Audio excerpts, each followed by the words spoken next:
Λεωνίδα, αν με ακούς και μιλάς για να ακούσουμε όλοι, είστε mute, νομίζω κανείς δεν σε ακούει.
Teams from across the academic landscape in Cyprus to commercialize their ideas. We run cycles to do that, which typically have lasted initially 12 months, but now run for 18 months. We think it's more efficacious to have a slightly longer cycle. And we have, over the course of these 4 cycles, selected 24 teams out of a much larger cohort, 24 teams that we believe are the best and have the greatest potential to commercialize. And we have drawn those 24 teams from across 9 institutions. And I'm proud to say that as of now, we have had 9 patents have come out of those successful teams that we have nurtured en route to commercializations. We've had 5 spin-outs. We've had a licensing agreement entered into by one of those teams, and we have helped raise, I think it's 6 million euros or thereabouts, in support of those endeavors. So those are the bare bones of what we do, but more broadly, of course, what we're really looking to do is to commercialize the academic greatness that we find here in Cyprus, and to prevent the likes of you guys from leaving the country, because we hope that we're able to provide an ecosystem here which will be supportive of you and the best of your ideas. So as part of that effort, we're delighted to have Dr. Mary Lynne Hedley with us today. I will leave it up to Anna Protopapas, who is one of our board members, to introduce Mary Lynne to you. But this is all part of our effort at Cyprus Seeds to give back, if you will, to the local community, and for her, Mary Lynne, to share her journey with you all and with us all. Actually, I only met her last night, which I think is a fascinating story. But also, she has addressed the Cyprus Seeds teams in part, and it's also an endeavor by us to, I think, allow people like Mary Lynne to upskill, if you will, the local community here, the Cypriot ecosystem.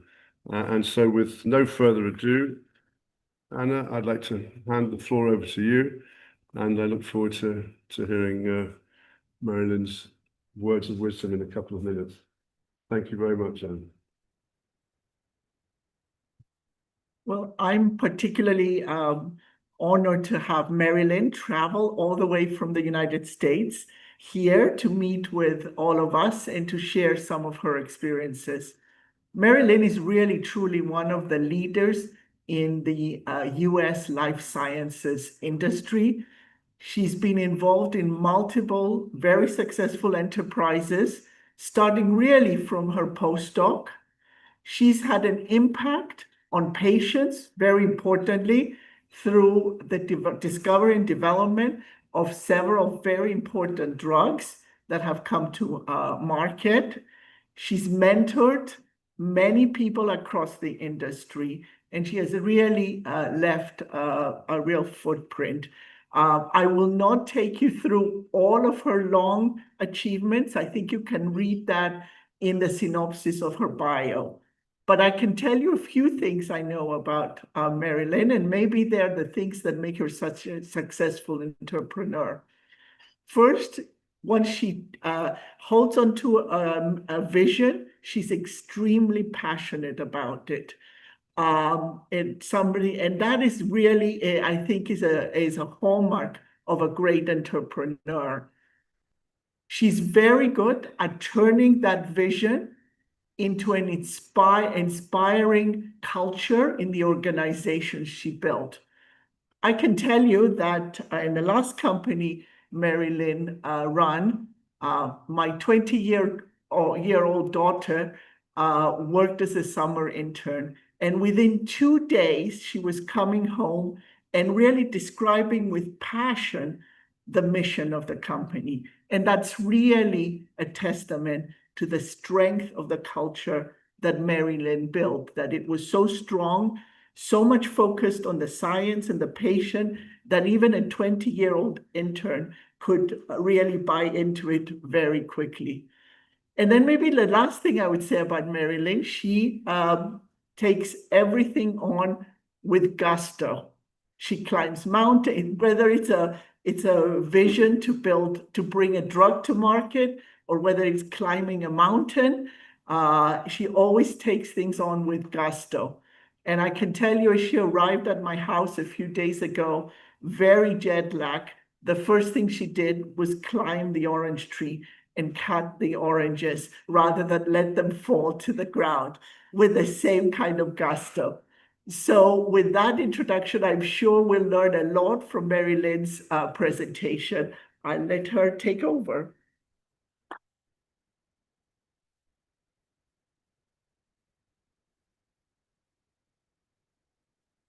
Thank you, Anna. Leonidas, thank you for the wonderful, wonderful tour I had earlier today. One of the things that really struck me was how translational you all are. So many of you are working in departments that actually do things that help the Cypriot society. And I thought to myself as I was going through the institute, like, I wish we did that in our country. I think it would be a lot. I really believe it's important for scientists to understand how their work can be so impactful to the world in which they live. And I think once you grasp onto that possibility, you'll want to just move forward with your science in an entirely new way. And I see that here already. So off to a great start. Thank you very much. Thank you also to our Cyprus Seeds board. Some of the members I've met, Jeremy, it was a wonderful dinner last night. Thank you for your hospitality.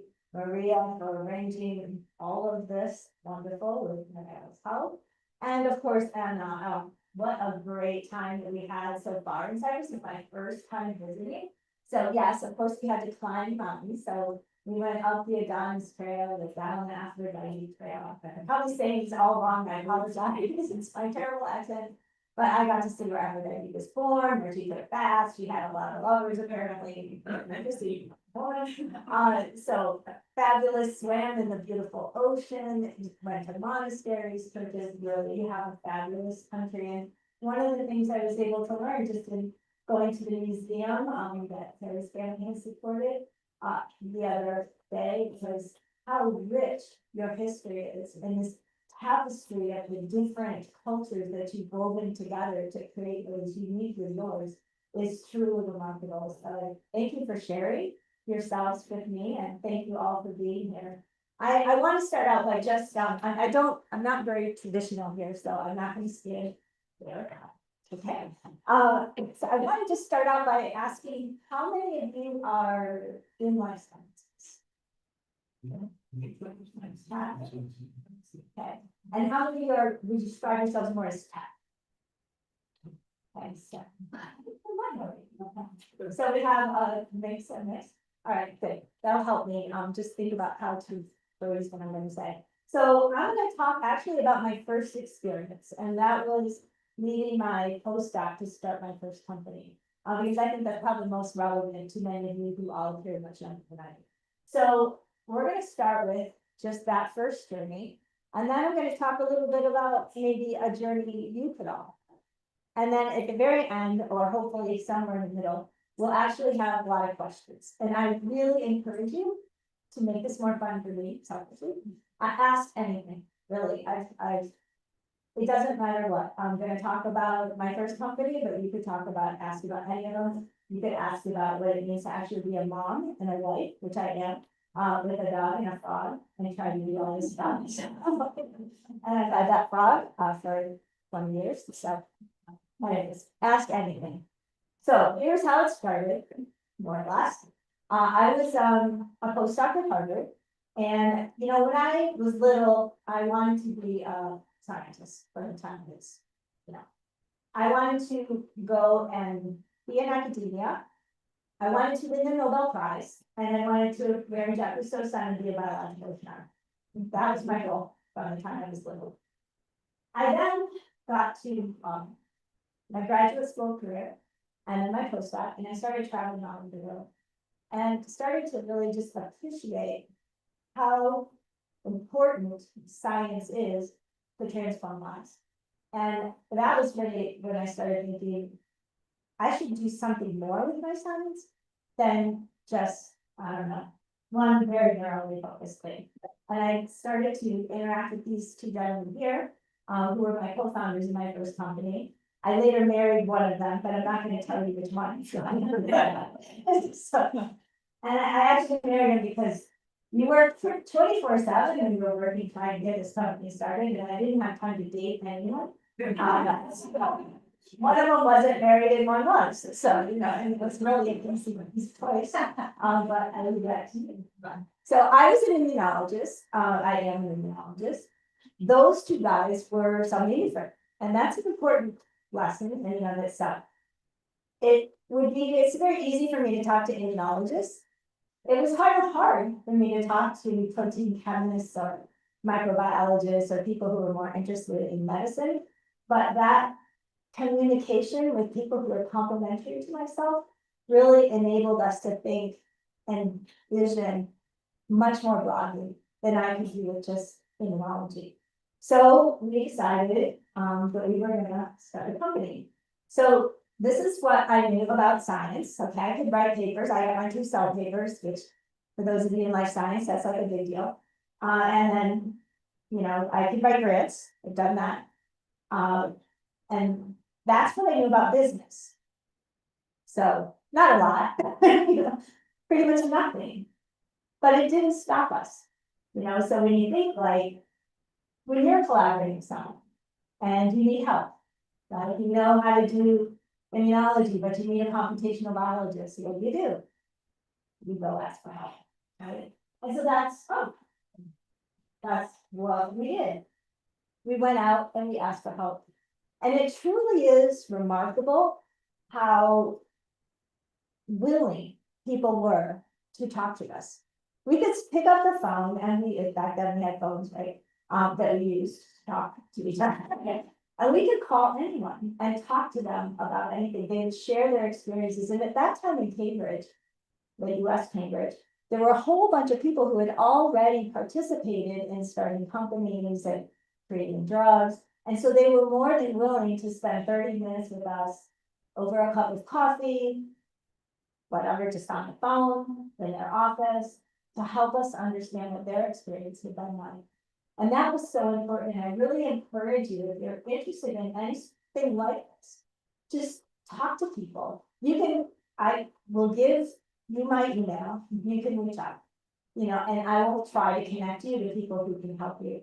That network building and being visible in the community, which doesn't come natural to many of us scientists who I'm actually a born introvert.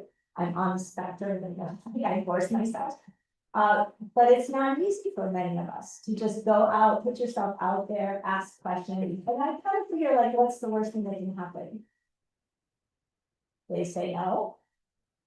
Okay, go to the next step, right? I mean, so network, you talk to many, many, many people. And as a result of that, we were asked questions that enabled us to create a business plan that helped us to address risk in a way that investors were interested in seeing. We also worked with one of our business school colleagues. She was working on getting her MBA, and she helped us with the financial aspects of putting together a business plan. But again, the lesson, complementing our skill sets with people who brought other experiences. So that was a very important element of what we did. So this is the technology that we had, and it was basically the means out of it. Doesn't matter. It took us 18 months to raise the first round of financing. Back then, we didn't really do seed financing, so we were raising a Series A. And one of the investors said, "You're 3 postdocs in a patent. Why am I going to invest in you?"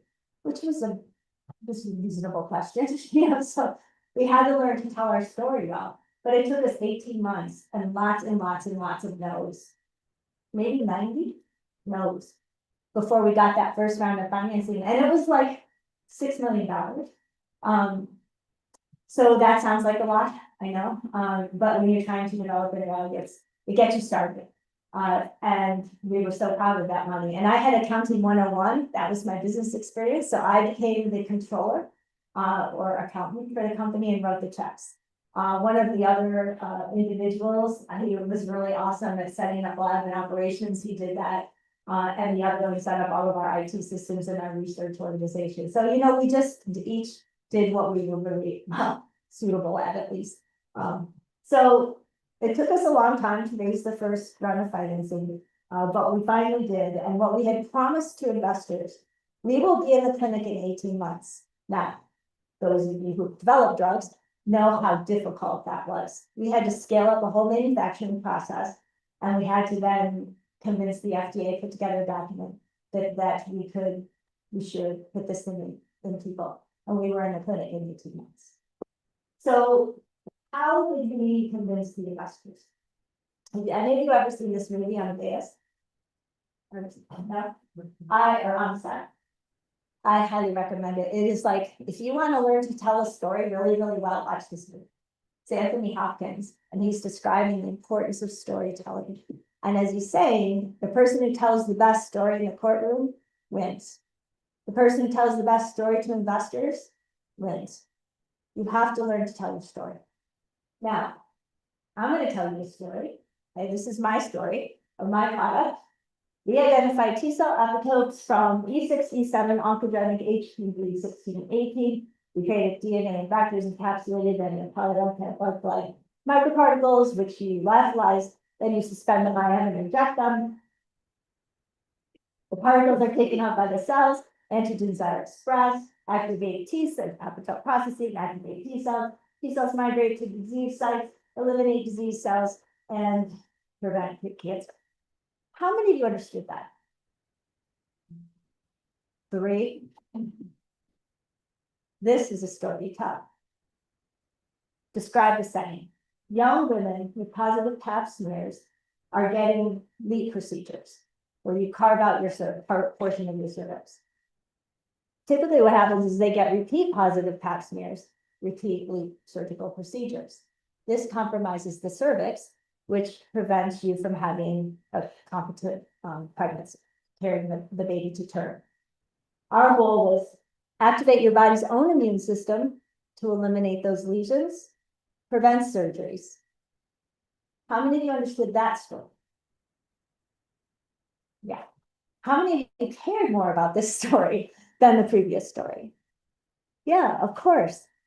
Just like Maya Angelou said, they're gonna remember how you made them feel. They're not gonna remember what you said. You've got to tell your story in a simple, concise, effective manner. So as I've been going through my training, in my career, we get a lot of this media training, and the best media training, which is like how not to answer a question usually. The best media training that I ever got was this guy who won the Pulitzer Prize, and he told me Every single story, whether it's in a journal article, a film, a book, campfire story, all uses these 4 elements: SPAR: setting, problem, action, result. And when I'm mentoring my fellows back at Harvard, I tell them the same thing, and we work on their stories and we create SPARs. Elaine will tell you, Elaine is my colleague, worked with me for 5 years at Tesaro, phenomenal woman, helped us become very successful. How many times have you heard me say SPAR at Tesaro? Millions. Yeah, a million. What problem are we trying to solve? Okay, so what action are we going to take to solve it? And what will the result be when we solve it? If you take one thing from this talk, 4 letters, SPAR. All right, this is the other thing I like to say to young entrepreneurs. So when you're going to tell your story, you're usually a scientist. It's super hard because you think of your science in a very scientific way. You know, you're very careful about what you say because otherwise you lose your credibility. This is one of the hardest things to learn as a scientist, is how to convince people and how to convince yourself of the art of the possible. So when you start with an idea, okay, we could treat maybe women with HPV-mediated disease, prevent leaks. But that wasn't the whole possibility of what we could do with our technology. The whole possibility of what we could do is treat any virus-mediated disease and any cancer. So when we went and pitched our story, once we got them past the SPAR, we had to elaborate on the possibility of what we could do. Do you all know what this is? Cotton candy. It's on a stick, right? It's big and fluffy. That's what you have to do. You have to build your cotton candy. Tell the art of the possible. Not all the reasons why it won't happen, which is your tendency, for the scientists of you in the group. It's what could happen if it all worked. What could you do with your idea? That's the art of the possible. Because I guarantee you what's going to happen over time, and all investors know this, is that as you get data, lovely data, peels away the art of the possible, onto the floor it goes because it's no longer possible because you have data to say it is. And at the ISIS say it is all, and at my first company, what we want to have at the end of the day is a stick with some fluff on it. And that's probably going to be good enough. And it has been. Hundreds of millions, billions of dollars later, it's revenue. Just the stick with a little bit of fluff on it is good enough. So think about what you really could do. What are all the possibilities? So build that into your second part of your story. Now, starting, how do you guys say this? Not Pangea, right? Pangea. Yeah. Okay, even worse. So this is the name of my first company. And the reason we named it was all the continents were together. And we brought these 3 different scientific disciplines together. So that's how we started with the name. So when we first went out, we heard, well, first we heard your 3 postdocs in the 10, so why should we give you any money? Which was probably the right question. And they said, no, this is way too risky. We're not going to invest in that. And we then were told, you're going to fail. You don't have any experience. You don't know what you're doing. And we're not investing. So we came back multiple times. We could mitigate the risk. And they helped us understand the risk. Like, why were they concerned? We asked them those questions and we would go get answers to their questions. We didn't poo-poo them. We got answers to try to mitigate their concerns. And then when we were told we would fail, well, of course we're not going to fail. This is why we're not going to fail. This is why you should believe in us as people. Another important thing is investors invest in people. They want to get to know who you are. They want to understand why you care. And if you aren't passionate about what you're doing, why should they be? This is your idea. So why won't you fail? And if they keep saying no, you just go to the next step. Right? Move on. Don't take it personal. Just keep going. All right. I often said, why am I doing this? This is super hard. And the three of us were all, the three postdocs in fact, we're all sort of getting some pressure to move on in our lives, either from our parents, one of us from our spouse, just like all your friends are gone, and you look around, I've been here for a long time and everyone's gone, and I'm still here. So, you know, you have to start to wonder why, like, why am I doing this? If you overthink this, you will never do it. It's like, I don't know how many of you have kids. I have 3 boys. If I sat down and said, okay, when is the perfect time to have a child? I would never have had children, ever. So, like, you can't overthink it. Like, you love the idea, you're passionate about it, you believe in it, you've told so many people about it, and they've told you why it won't work, you figured out, are they right? Maybe it won't. And a million ideas might need to be thrown away, but maybe you have the one that needs to be tried. First, try to kill it in as many ways as you can. Try to figure out why it won't work. Be intellectually honest. Okay, don't fall in love with it. Okay. But if you believe, which I did, you keep going. It's worth it. I wanted to have impact. Traveling around the world, recognizing the need, it just made me feel like I had to do something. I wanted to save the world. I know that's silly. Wanted to do something that would matter. It was a challenge, and I love challenge. So it was the hardest thing I've ever done. It was the smartest thing I've ever done. So is it a challenge that you're after? An opportunity. I learned more in the 7 years that we had this company than I would have ever learned in any other role I would have taken at that point in my life. So those reasons I kept doing it. So then we got our money, that money symbol is money flying away, because that's what happens. You spend a lot of money along the way, and we'll talk about the importance of what you're supposed to be doing with that money in a minute. There's a lot of work that goes into setting up a company I never thought about. We had to learn to tell our science in many, many different ways to many different types of people, which is the importance of STAR. Get you back to STAR. We had to talk to lawyers. We had to talk to business people. We had to talk to investors. We had to talk to physicians. We had to talk to patients, because we wanted to understand that patient experience, so we knew what we were doing was going to be relevant to them if we were successful. And along the way, we had forgotten to talk to the trademark office soon enough, so we had to change our name because we were sued. So Pangea went away, and the other name went away, and we had to change the name. We changed the name to Cyprus. So that's become about a year in, actually. So trademark, very important. This was the first year of my life. Okay. Let's see, I'm trying to think of the order. I got married, I got a stepson, I got a dog, I got a house, started a company, and had a baby. So guess which one's me? Yeah, it was really, I was the most awful person I've ever been in my life that year. It was really, really hard. But again, what keeps you going? Belief. The belief in what you're doing.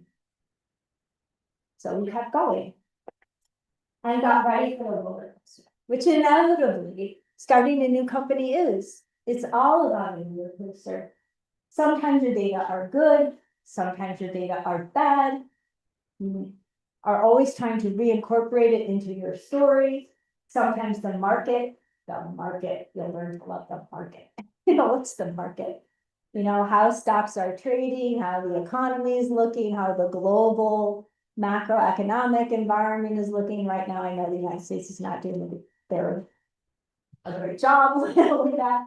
All these things play into how investors feel about risk and about investing more in a company such as yours. So you have to learn to pay attention. You have to learn to appreciate the importance of those things and not poo-poo them. They're not unimportant. They're very important as to how people think about money and building value. And of course, team dynamics. When you're an academic, it's very seldom that you learn to manage or lead people. And that changes dramatically when you're in business. You have to learn to lead in a very, very different way. You're not going to be the expert in everything that you do, like you might be if you lead a lab. You're going to have a whole bunch of people who are experts in ways that you've never thought of. And you want to surround yourself with those people. Surround yourself with people who know much, much more than you. And then you have to find a way to lead them. And if there was one thing I wish I had learned earlier in my career, is that you don't have to be the expert to lead the experts. You lead in a very different way as a leader of a company than a technical leader. And this is how, in one way, you incorporate that leadership skill is relationships. Everything that I've ever done in my career has been based on forming relationships with people across the world in many different areas. And the reason that we were so successful at Tesaro, another company, we never had a lab, not a single lab, and we brought 3 drugs to market. You can get people from around the world to help you do experiments. At Third Rock now, where I help build companies, we never start labs. Like, we don't start a lab until maybe that company's already raised $20 or $30 million. And they are a year away from the clinic. There are CROs, there are collaborators, there are people all around the world that will help you to advance your science. You don't have to set up all the technologies that you need to get a drug into the market. So relationships, though, embracing people who can help you advance your story, that's what will enable you to do it on the least amount of capital in order to be ultimately successful. So what did I learn moving from, I would say, a scientist or a technical specialist to an entrepreneur? And the first thing was begin with the end in mind. And this is a quote that's often used. What does that mean? As a scientist working to develop a new drug, I had to start with the patient, because the patient was where we were going. If I was going to make something the patient didn't want or the physician didn't think they needed, I could spend tens of millions of dollars, hundreds of millions of dollars building that thing, and no one would want it. What a loss. What a waste of capital. And what a disservice to patients. So start with the end. I get entrepreneurs who come to me and say, oh, we're going to treat cancer. Which one? How are those patients treated now? What are you going to have to compete against? What do you have to be better than? Do your homework. Begin with the end in mind and go talk to those people. Purpose, create meaning. So I don't know if any of you have ever heard this story. It's a wonderful story. Somebody was walking by a person laying bricks, building a wall. And have any of you heard this story before? Okay, so this person walking by said, what are you doing? And the person said, I'm laying bricks. So that person kept walking, got to the next bricklayer and said, what are you doing? I'm building a church. Well, person kept walking, got to the next bricklayer. So what are you doing? I'm building the house of God. Now, regardless of if you're religious, which of those 3 people do you think had a belief in the meaning of what they were doing? Of course, I'm building the house of God. We have people who put drugs in boxes, vials in boxes, and they do this 8 hours a day in a manufacturing facility. I remember saying to when I was at GSK, I said to our CEO, how do these people have any meaning to what they do? 8 hours a day for these vials and boxes? Those vials were vaccines. What if we tell them they're saving the lives of children? How would they feel about putting vials in boxes then? You have to create meaning for people. You're going to ask them to do things they never thought they could do, to work harder than they ever thought they would work. Why would they do that? Create meaning for those people. and you will be a successful leader and entrepreneur. When we do an entrepreneurial sort of activity, we have to change the way we think about science. You know, science, we work in the lab, we kind of meander, we find some data, it takes us this way, it takes us that way. We get to follow it in academic science. It's wonderful, it's liberating in many ways. But when you're in a company, you don't do science for its own sake. The only reason to be in a company doing science is to make a product. You have to make a product that's going to make someone better or diagnose someone and have some purpose. So goal focused, razor focused on that end is the way you have to think, which is different. And some people may not like that, so they shouldn't be in companies. But if you like that purpose-driven, goal-focused work to make a difference in the lives of people, this may be a path for you. But you must stay goal-focused because capital, money that you need to do this is expensive, and you need to keep increasing the value. So the right solution at the right time. You may have the best idea in the world. I thought Pangea was an absolute awesome idea. It was the absolute wrong time. I actually see companies now doing what we were trying to do 20 years ago. We could do it, but the people weren't ready to hear it. Truly interesting. Your audience must be ready to hear you. I'm not sure anyone must. We don't have to be. But for most of us, the audience has to be ready. You know what CAR Ts are? So a type of cancer therapy, a cell therapy, incredibly powerful, but it's very difficult. Only 10%, it's very difficult to get patients treated with that therapy. You take cells out, you modify and put it back in.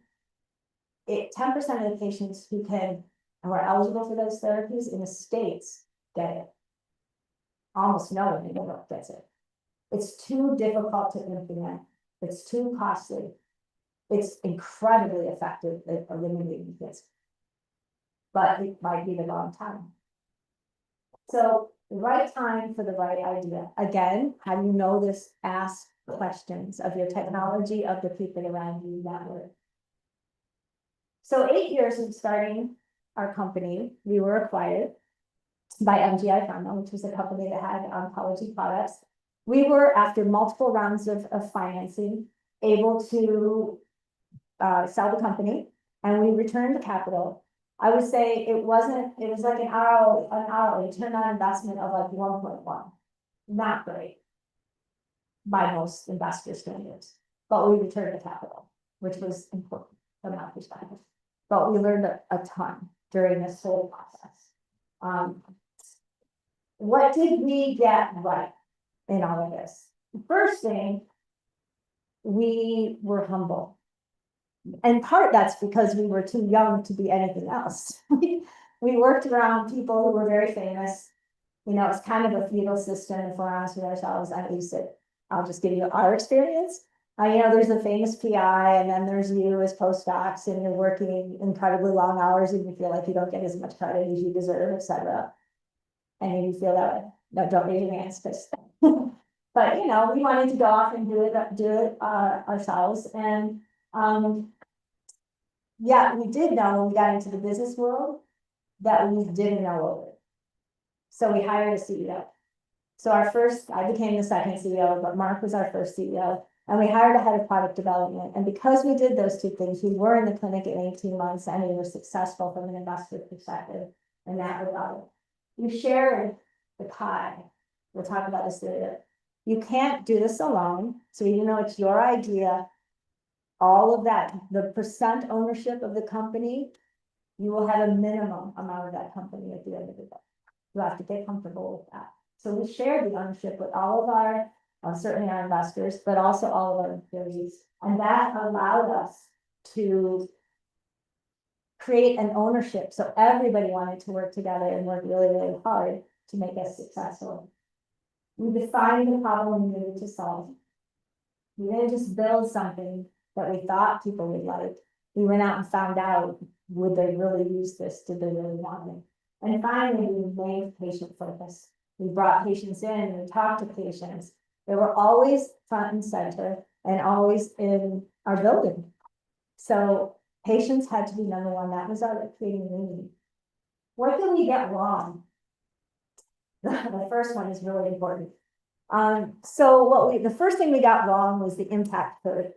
Somebody sat me down to teach me after we sold to the company what we had done wrong.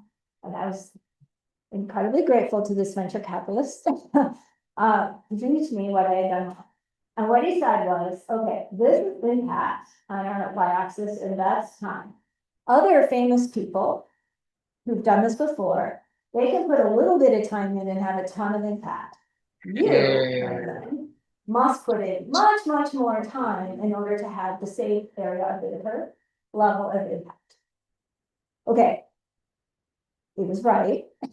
I didn't like to hear it, but he was right. And so what we should have done was ask our famous professor to be a part of that first round of financing and helping us build the company, because we would have got a different set of investors around the table. We would have gotten a different level of support from people across the community. And that would have made it all a lot easier. So we didn't do that right. We had the right technology, which people are working on now, shockingly enough, 20 years later, at the wrong time. And I talked about that. Shareholder management. I think, I will say, we had to do multiple rounds of financing. And when you do that, there are investors at the very beginning who don't benefit as much as the investors at the end. And they end up not liking each other. Or there can be a lot of controversy.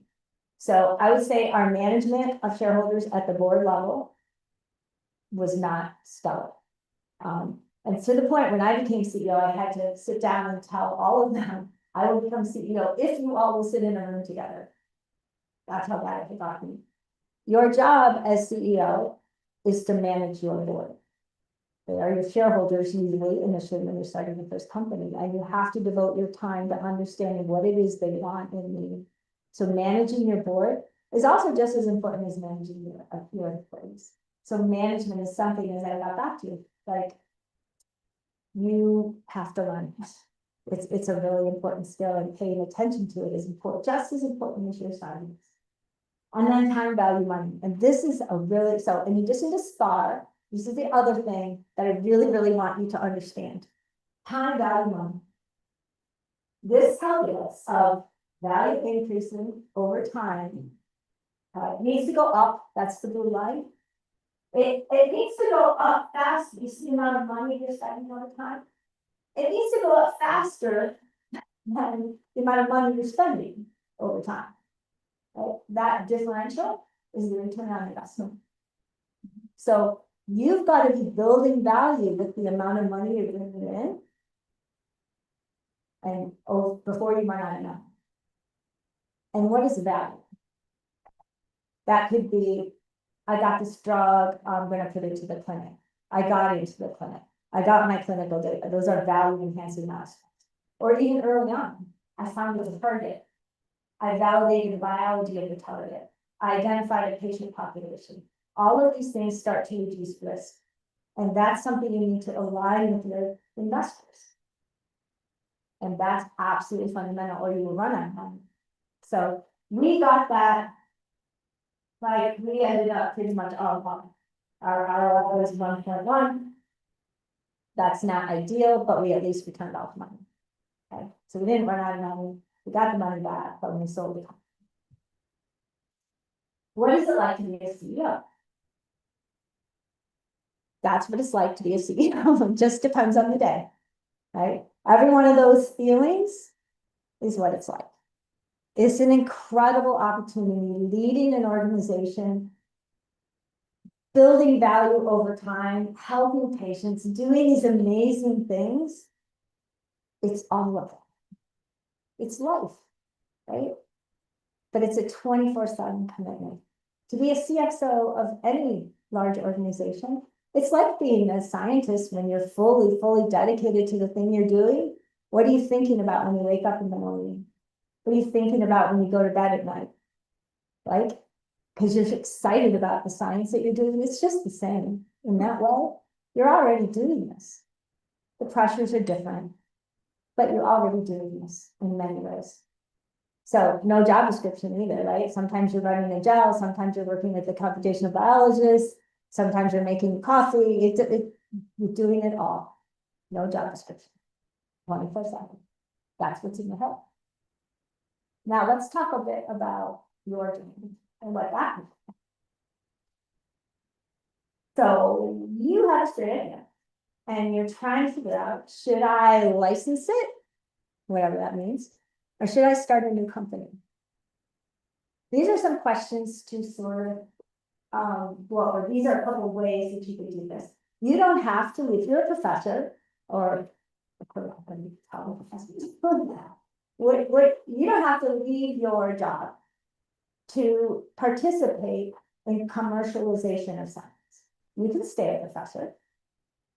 You can license your technology to another organization, a pharma company, a biotech company, life sciences, a tech company. So you could stay in your role. And a lot of the PIs I work with, the principal investigators I work with at the Broad, that's what they do. They don't want to leave their academic careers. They like it. They like what they do. They like that hat that they wear. They like teaching. They like research. So they stay and they spin things out. Like they'll license the technology to a pharma or they'll spin out a new company. And we have a tech transfer office to help them do that. And that's very important for Cyprus. So stay. If you start a new co, you have to go find an investor. So you have to find a source of income for that idea. And then you license the technology from the institute. You might give back some of the money in a form of a sponsored research agreement because you still need the institute to still do some work within their own walls. That's a sponsored research agreement.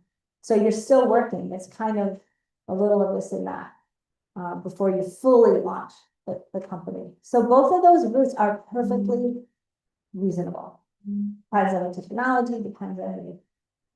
As you think about it for you as individuals, these are a few of the questions you might ask yourself. I'm working on several really interesting projects. I would not use my own money to, let's just assume you had a ton of money. Would you use your money to invest in that idea? And what if you thought you were pretty sure you could do this without anyone else's help? Probably not a new idea. What if you guys did those questions differently and you said, this is all I really want to do for the next 3 years? I just made that number up, could be longer. I'm in a position to take personal and financial risk.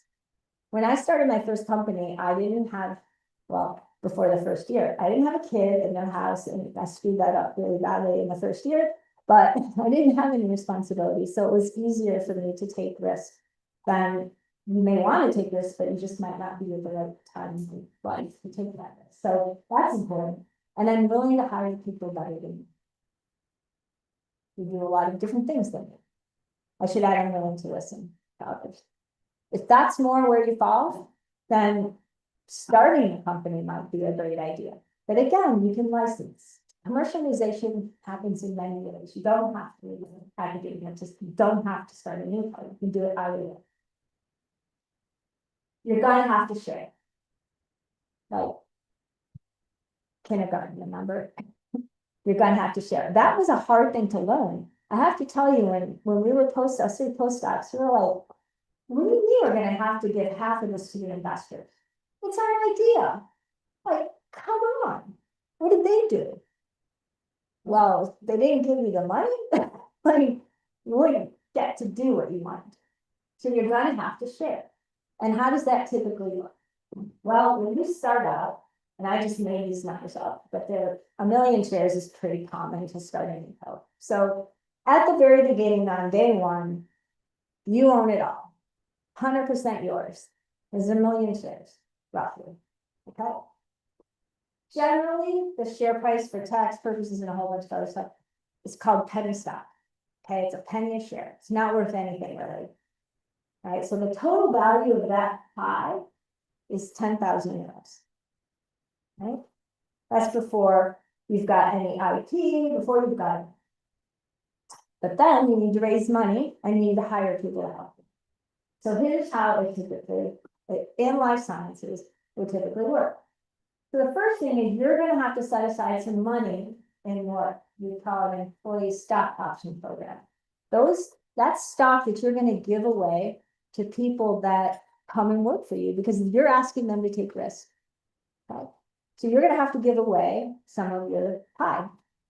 And typically it's 15 to 20%. I just made it easy here and said 20%. So now you've got 80 and they've got 20. Great. They're your future employees, so they don't really exist yet. But now you need someone to give you money, right? Which means your ownership just shrunk, right? You got to give them some money. Now, how much you have to give them depends on a lot of things that I'm not going to right now. I'm not have to answer questions. But let's just say, in this case, the investors are going to get 20% in that first round. Usually, frankly, it's more, but we'll see. So now you own down to legal 750,000 shares because you set aside 250,000 for your employees, and you just sold more shares. You got money by selling part of the pie.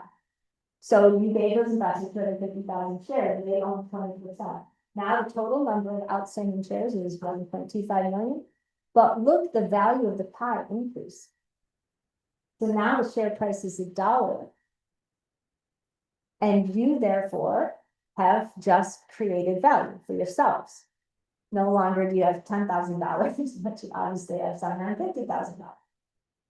But you own a lot less. That's called dilution. It's a fundamental aspect of raising equity. And over time, your percent gets smaller and smaller and smaller. But the pie, the value of the pie is going to be bigger and bigger and bigger because you're adding value, you're removing risk. And that's the whole time value money game. And that's the second most important thing for you to learn from this, in addition to SPY. Okay? All right. Final thing before we now, I'd love to hear from you. Bring us back. This is a hard journey. It's an incredibly rewarding journey. It's the most important career decision I ever made, was to do this. I would never trade it for a million years, and it was hard. And it was up and down, and it was a roller coaster, but God, what an incredible journey. What an amazing opportunity. How many people I met along the way, which led to all the other things that happened. Because I was out there trying to do something different. So I encourage you, don't overthink it. Take a risk, build some cotton candy and a spar, and learn time value money and give it a shot. So with that, I would like to first thank Cyprus for bringing me and allowing me to come and share this time with all of you. Anna, for her wonderful, wonderful hospitality. We stayed 5 or 6 days at your house, and she took us all over the place, driving us everywhere. Country, it was amazing. I think we exhausted her, and she'll never have us back. But I really enjoyed it while we were here. A pillar helped me, that's a venture group. I stole some of their slides. I got permission at the end related to the pies, and you, because I know you're busy. I know you could be doing a million things, and then if you picked up your phones, and I'm really, really grateful for that. So thank you all.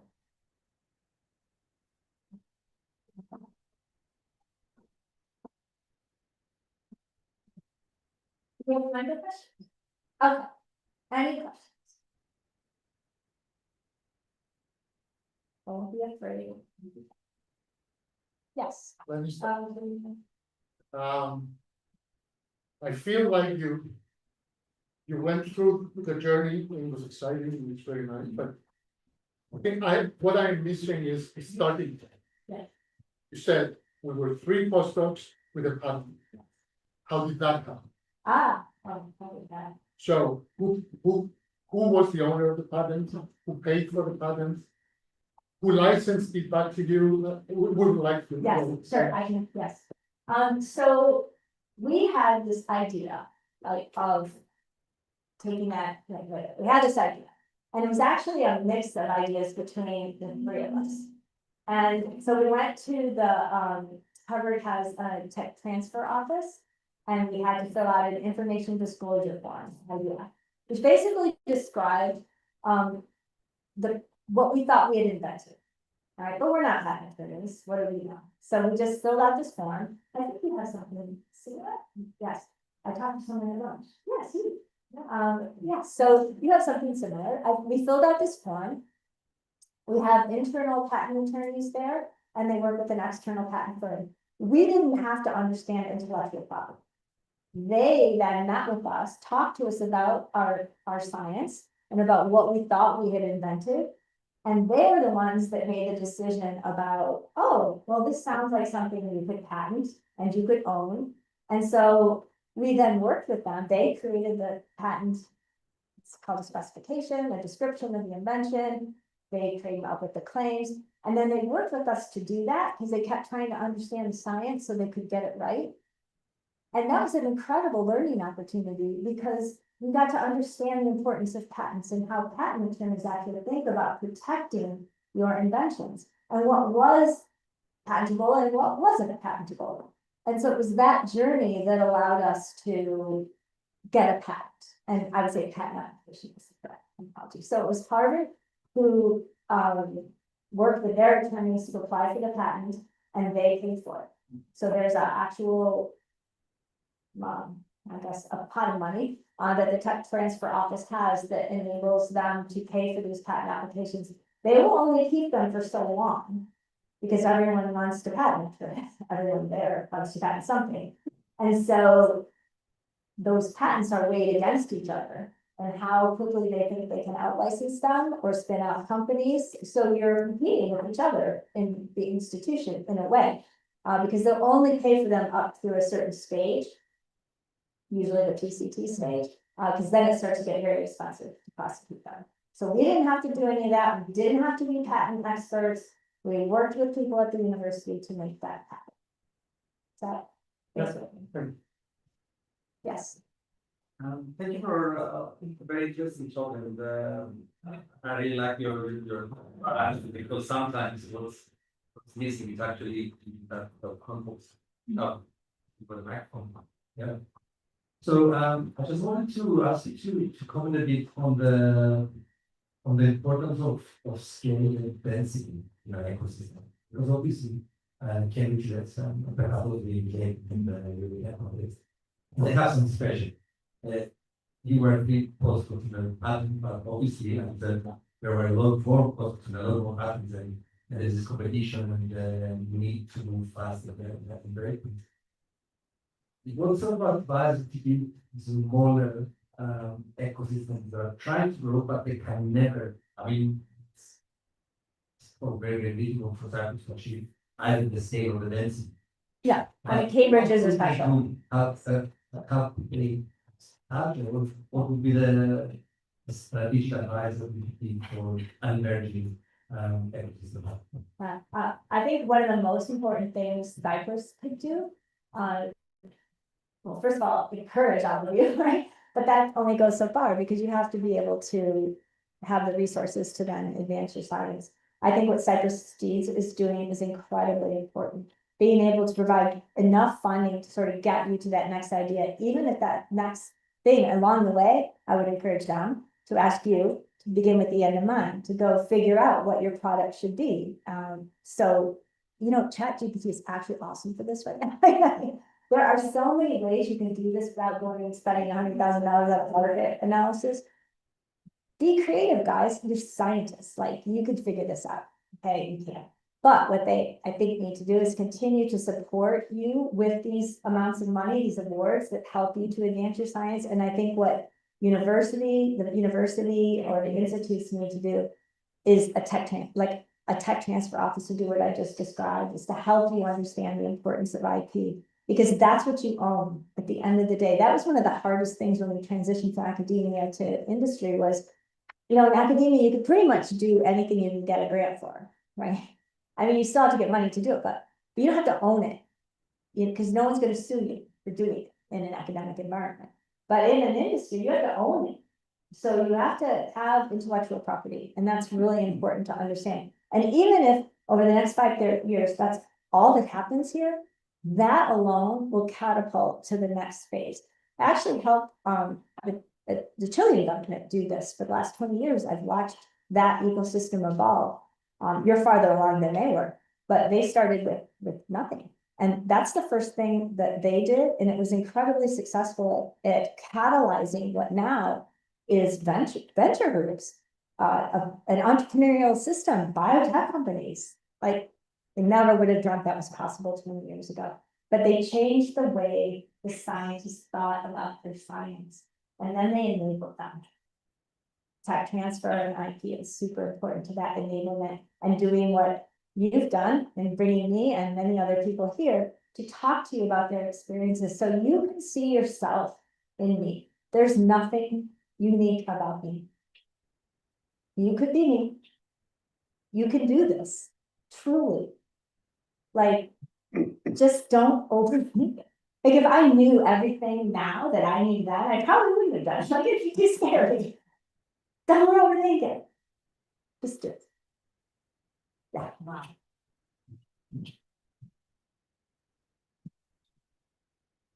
Hey, thank you very much. That was very insightful. So I'm a research officer, so I'm clearly asking for our researchers. You said something quite important for us. Something about life cycle research, actually, but I'm not quite familiar with the terms. One of the issues we have at universities or research centers is that technically speaking, we're not allowed to create like startup companies. And you said another loophole, like going to maybe a license against a pharmaceutical company.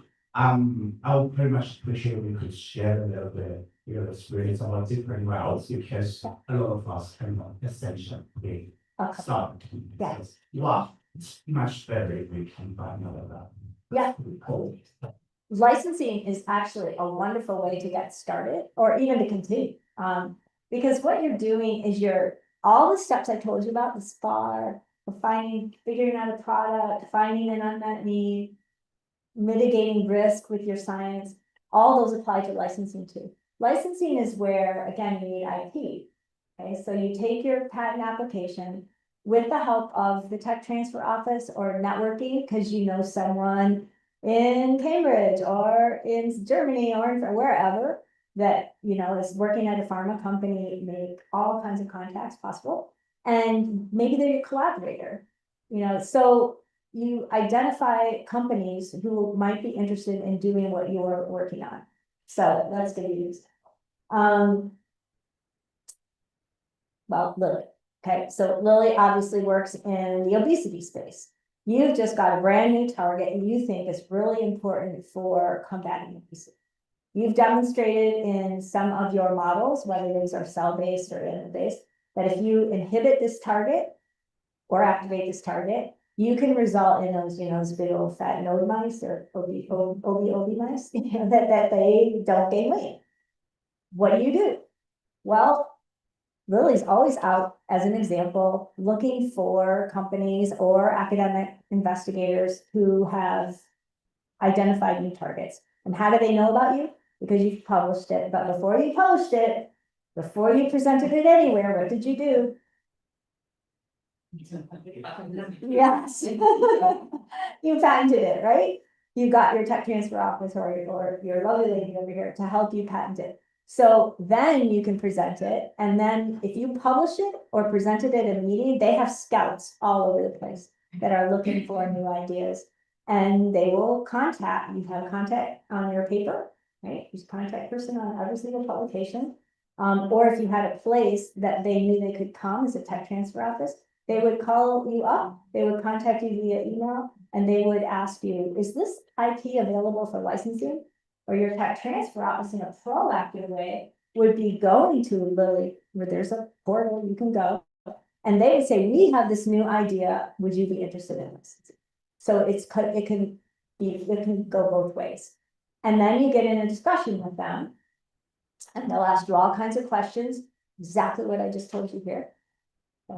And you will share your data. It's all public anyway. You might sign a CDA, confidentiality agreement, and then you might tell them more if you have more to tell them. And then they would say, well, we would really like to license this IP. And so they'll then work with typically a tech transfer is vital. Tech transfer is so important because they will then usually have contract lawyers or work with a contract legal firm to negotiate a license agreement, which means that Lilly's now able to take that idea and develop a drug, and you and the university, depending on how it works here, will get royalties. So you'll benefit financially from that perspective, and then you'll keep working in your lab. So that's typically how a licensing agreement works. But relationships are fundamental. So if you're at meetings, go find those people. Okay, go find a Lilly poster. It could be Biogen, it could be Lilly, it could be Merck, it could be BMS, it could be Pfizer, it could be anybody. They all do the same thing. Yeah.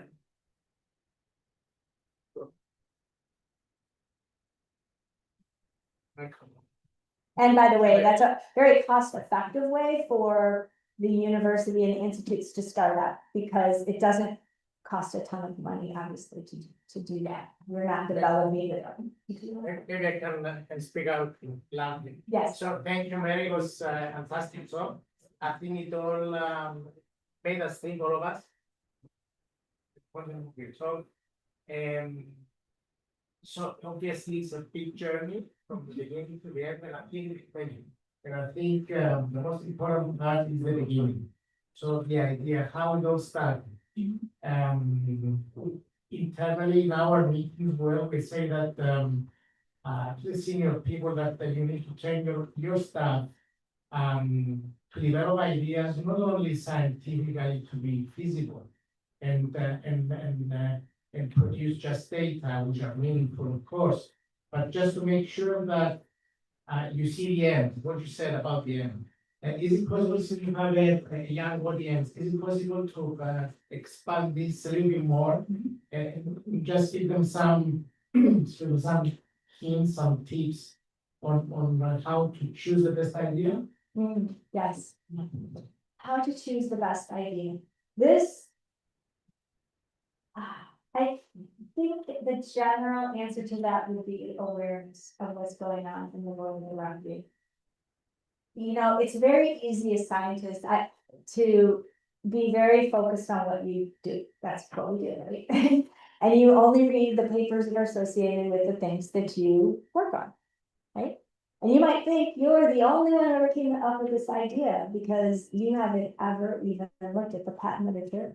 You haven't done a Google search. You do PubMed searches, but you didn't do a Google search about the companies that might be doing something similar or interested in something similar. Look beyond your own walls. It's something we never do as academics. Even at the Broad, they don't do it either. They are terrible at it. So it's the first thing I tell them is look beyond your own walls. Understand the problems that are out there. So you're working in a particular space. Let's say you're working in cancer. Let's say you've identified a gene that is perhaps driving cancer. Let's call it XYZ. XYZ, okay? XYZ is mutated in driving cancer.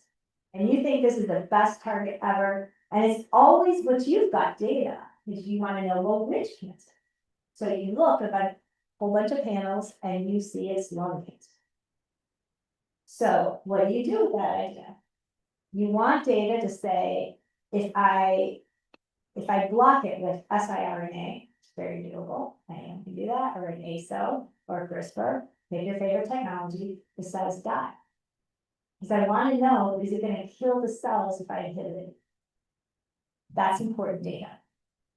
Because if I inhibit it in the cells and they grow faster, oops, not going to be a good drug because the drug's going to inhibit, right? Now you have that piece of data. Now maybe you get an animal model where you put it, this is something we do all the time in cancer models, we put a tumor in an animal and we inhibit it in the animal. The tumor didn't grow. Now you've got the second most important piece of data. You've got a new target, not expressed in normal tissue, expressed in lung tissue.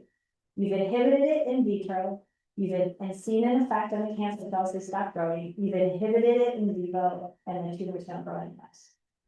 Go touch someone. Because you've got a brand new cancer driver.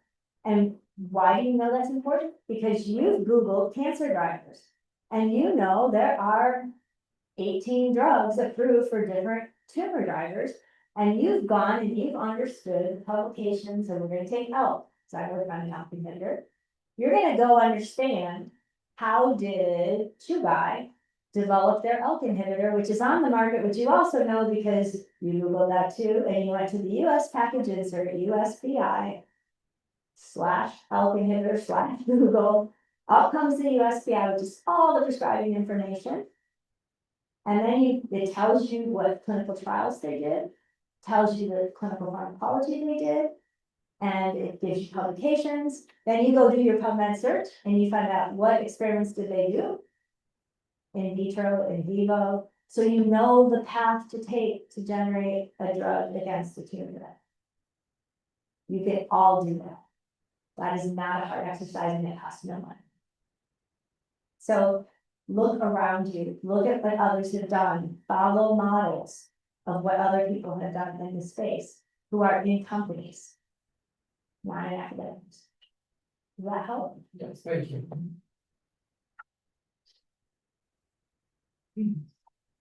Two final questions, so it's on the. Hello, first of all, thank you so much for this presentation, and I think it has inspired many of us. I'm in neuroscience master's student right now, and I would like to ask you, how did you know after the so many notes that you have received, you and your team, to know how to keep going or to stop really starting going through that? You did mention that you were humble because you were young, but how did you know that it was the right time, for example, to keep going for that and not stop? Because I feel like lots of us would relate, because after this, for example, master's or PhD that you are doing in neurology, it's very much sure how to continue, for example, or whether they should start something, stay here, or I don't know. Actually, it's very complicated. I don't know. Yeah, it's hard. It's super hard to know when to stop. Well, the first answer to that question is go as long as you can, right? I mean, I run an innovation fellowship, which is, I pick 6 fellows, postdocs and medical fellows at the Broad, and take them through a 15-week program to talk about a lot of this stuff.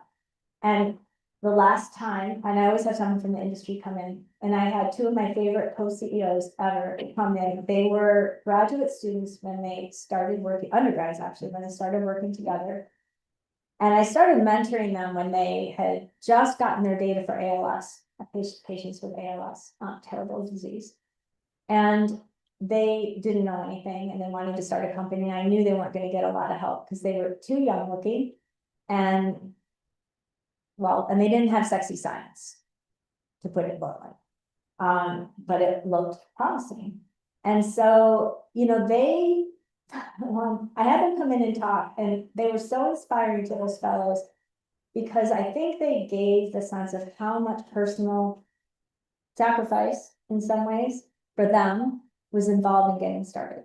One of them was like, I gave my blood every single day, like I could, because there's days you can't get, like, just to get money. I worked, at a Burger King part-time just to get money to help do the first set of experiments. I wrote grants for the ALS Society. If you're working on a rare disease, there are patient advocacy groups that will often support research efforts.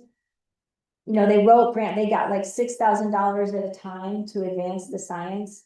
They finally, started their company. They took it public. They got the drug approved. This is a truly incredible story. Through a whole bunch of like FDA interactions that are first time ever, won't describe all this, but and then they had to do a confirmatory trial. They got it approved for ALS, and the phase 3 confirmatory trial did not show a repeat of efficacy, and they had to pull the drug off the market.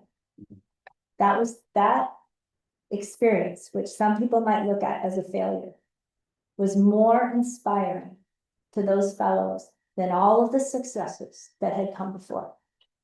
And it was because those folks knew how to self-sacrifice to advance something that they were so passionate about, and they knew when to pull it back and stop because it wasn't helping patients. And so you don't know. I would love to tell you, well, you do this and this and this, you get to this point and you stop. It doesn't work that way. You go as long as you, first of all, personally responsibility. So in your personal life, can you keep going with this idea? Have you asked enough people about why it shouldn't work? You need to be intellectually honest. Try to find every reason why it should not work.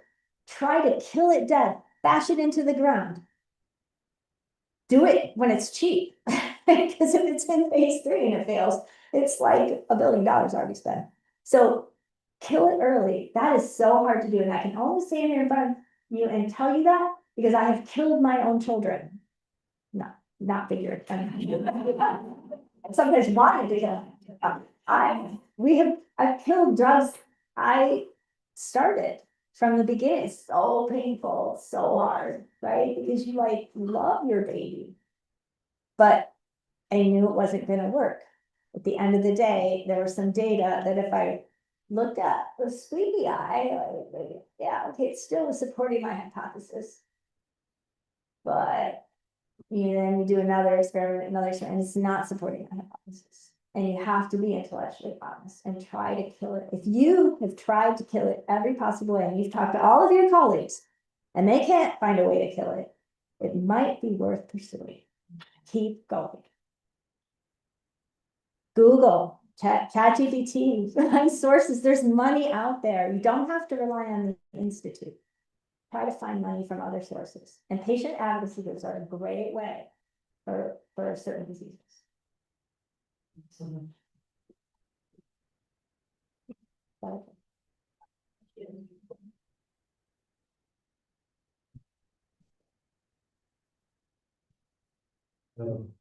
of all, thank you for that. We don't. Since you mentioned ChatGPT, obviously AI is an unprecedented revolution. I would like your opinion about where we're going in the next 2 to 5 years. With ChatGPT? AI, With anything? AI, artificial intelligence. With AI. Artificial intelligence, like ChatGPT. Yeah, with AI. I think right now, we had a car ride. These two are horrified because I opened ChatGPT and I put it on the oral thing, and I just like Chat's my guy. So, hey Chat, how are you? And then we started this conversation. We asked it all kinds of stuff, and these guys were like, oh my God. But it was so. It's really, really useful as a tool right now in everyday life. We've all used it for a whole bunch of gazillion different things. In companies, that's being integrated basically to improve work efficiency across a whole spectrum of things. Digital FTEs, virtual FTEs, in accounting and finance and looking for patterns. So manufacturing runs and batch runs looking for things that cause failures. Pathology, radiology, these are 2 areas in medicine where AI is actually often better than people who are able to, or helps facilitate what people are able to do. So in medicine, it's certainly fundamentally changing things. In drug discovery, you've heard AlphaFold 3, some of you. I mean, AlphaFold 3 is transformational. I would say that's large scale LLM, right there. That's transformed the way, I listen to all these presentations, that people come in and present at the road, and I almost every presentation now is using computational biology, which is really machine learning in many ways, and we're doing single cell RNA-seq or proteomics or any kind of omics. And AlphaFold is always there. So we're building this into drug discovery. We're building this into drug development in terms of identifying sites for clinical trials, patient populations that are going to have the most unmet need. It's everywhere, and it's just going to get better and better. So Mary Lynne, you should know that Asafi's got the Nobel Prize It's half Cypriot. Really? Oh, that's right. Debbie, yeah. Yes. Denise, yes. Nobody here. Oh. Oh. I'm sorry. Oh. Debbie, I yes, just you got the pointed Nobel out Prize. Yeah, That as Southeast, you won the Nobel Prize it's absolutely. is absolute. Transforming everything. And when we get to agentics, where actually I could just, this will help you guys. I just have to conceive of what I want to do. And the AI will tell me the steps at which I can do it. And it will actually go to public data. So many papers you're reading now, they start with in silico, right? They'll actually start with, okay, this is the database I searched, this is the database I searched, this is then the database I searched, and these are how I integrated the data. I never touched a test tube, like they don't exist. A pipette nib or a 96 well plate. And all of that first part of the cell paper, nature paper, science paper was in silico. Unbelievable. And that gives you a distinct advantage. Why? Because that's free. You don't have to go buy all those reagents, and it's faster, certainly, than doing all those experiments and creating all those tools. Access to public databases by these large language models is going to be transformational, and I think will democratize science in ways we haven't experienced before. And I'm super excited about that because I want you to win. So, yeah, it's going to be cool. Thank you once more, Dr. Hedley, for sharing your wonderful and successful experience with us. I would like to thank on behalf of Cyprus and the Institute of Neurology and Genetics, all of you. And actually invite you, since we're Robin are here to join us in the ground floor at the reception, so we may have a chance to further network. Thank you.